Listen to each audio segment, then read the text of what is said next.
ଏବେ 60 ଟଙ୍କା ବଢ଼ିଲା ଗ୍ୟାସ୍ ଆଗକୁ ବଢ଼ିବ କି କମିବ ବିଶେଷଜ୍ଞ କହିଦେଲେ।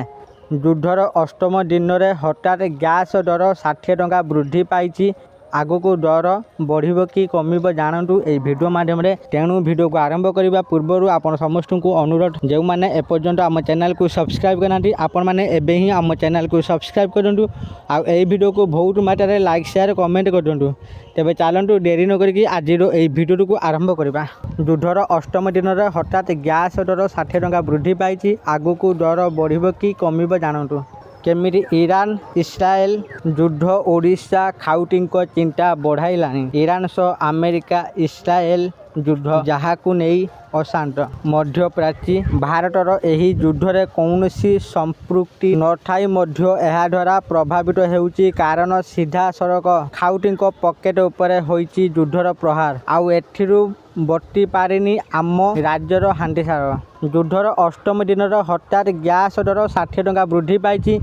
ତେବେ କେମିତି 5000 କିଲୋମିଟର ଦୂରରେ ହେଉଥିବା ଯୁଦ୍ଧ ପାଇଁ ଏଠାରେ ଦର ବୃଦ୍ଧି ହେଉଛି? କ'ଣ କହୁଛନ୍ତି ଅର୍ଥନୀତି ବିଶାରଦ? ଆସନ୍ତୁ ନଜର ପକାଇବା ଏହି ରିପୋର୍ଟରେ। 5000 କିଲୋମିଟର ଦୂରରେ ଯୁଦ୍ଧ ଚାଲିଛି। ଏପଟେ ଯୁଦ୍ଧର ପ୍ରଭାବ ଓଡ଼ିଶାର ହାଣ୍ଡିଶାଳରେ ପଡ଼ିଲାଣି। ଯୁଦ୍ଧର ଅଷ୍ଟମ ଦିନରେ ହଠାତ୍ ଗ୍ୟାସ୍ ଦର 60 ଟଙ୍କା ବୃଦ୍ଧି ପାଇଛି। ଫଳରେ ଏହାର ପ୍ରଭାବ ସାରା ଓଡ଼ିଶାରେ ପଡ଼ିଛି। ଏହାର ମୁଖ୍ୟ କାରଣକୁ ନେଇ ମଧ୍ୟ ଚର୍ଚ୍ଚା ହେଉଛି।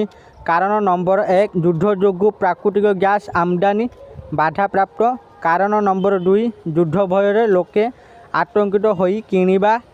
କାରଣ ନମ୍ବର 3, ଭବିଷ୍ୟତରେ ଆବଶ୍ୟକତାକୁ ଦୃଷ୍ଟିରେ ରଖି। ଅନ୍ୟପଟେ ବିତରକ ସଂଘର ଉପସଭାପତି କହିଛନ୍ତି ସମସ୍ୟାକୁ ଦେଖି ସଚେତନ ହେବା ଜରୁରୀ। ସେପଟେ ଯୁଦ୍ଧ ଯଦି ଅଧିକ ଦିନ ଧରି ଚାଲେ ପେଟ୍ରୋଲ ଦର ଆକାଶ ଛୁଆଁ ହେବ ବୋଲି ଆକଳନ କରାଯାଉଛି। କତାରର ଆକଳନ ଅନୁଯାୟୀ ଆଉ କିଛି ଦିନ ମଧ୍ୟରେ ଅଶୋଧିତ ତୈଳ ଦର ବ୍ୟାରେଲ ପିଛା $150ରେ ପହଞ୍ଚିଯିବ। ଆତଙ୍କିତ ନହେବା ପାଇଁ ଯୋଗାଣ ମନ୍ତ୍ରୀ ଓ ପେଟ୍ରୋଲ ବ୍ୟବସାୟୀ ମହାସଂଘ ସଭାପତି ଜନତାଙ୍କୁ ଅପିଲ କରିଛନ୍ତି। ଅର୍ଥନୀତି ବିଶେଷଜ୍ଞଙ୍କ ଆକଳନ ଅନୁଯାୟୀ ଯୁଦ୍ଧ 2 ମାସରୁ ଅଧିକ ସମୟ ଚାଲିଲେ କେବଳ ପେଟ୍ରୋଲ ଡିଜେଲ ଗ୍ୟାସ୍ ନୁହେଁ, ଘରର ଖାଦ୍ୟ ସାମଗ୍ରୀ ନିତ୍ୟ ବ୍ୟବହାର୍ଯ୍ୟ ଉପକରଣ ଦରଦାମ ଆକାଶ ଛୁଆଁ ହେବ। ଜଣଙ୍କର ମାସିକ ବଜେଟ୍ 2ରୁ 3000 ଟଙ୍କା ଯାଏଁ ଅଧିକ ହୋଇପାରେ। ଆଶା କରୁଛି ଆପଣମାନଙ୍କୁ ଆଜିର ଏହି ଭିଡ଼ିଓଟି ନିଶ୍ଚିତ ଭାବରେ ଭଲ ଲାଗିଥିବ ଆଉ ଆପଣମାନେ ଭିଡ଼ିଓ ଦେଖି ସବୁକିଛି ବୁଝି ଯାଇଥିବେ। ଯଦି ଆପଣମାନଙ୍କୁ ଏହି ଭିଡ଼ିଓଟି ଭଲ ଲାଗିଥାଏ ଦୟାକରି ଏହି ଭିଡ଼ିଓକୁ ବହୁତ ମାତ୍ରାରେ ଲାଇକ୍ ସେୟାର କମେଣ୍ଟ କରିଦିଅନ୍ତୁ।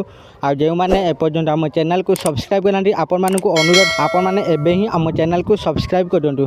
ଆଜି ପାଇଁ ଏତିକି, ପୁଣି ଦେଖା ହେବ ଆଉ ଏକ ନୂଆ ଭିଡ଼ିଓରେ। ସେତେ ପର୍ଯ୍ୟନ୍ତ ମୁଁ ଦୀପୁ ଆପଣମାନଙ୍କଠାରୁ ବିଦାୟ ନେଉଛି। ରହୁଛି, ଧନ୍ୟବାଦ।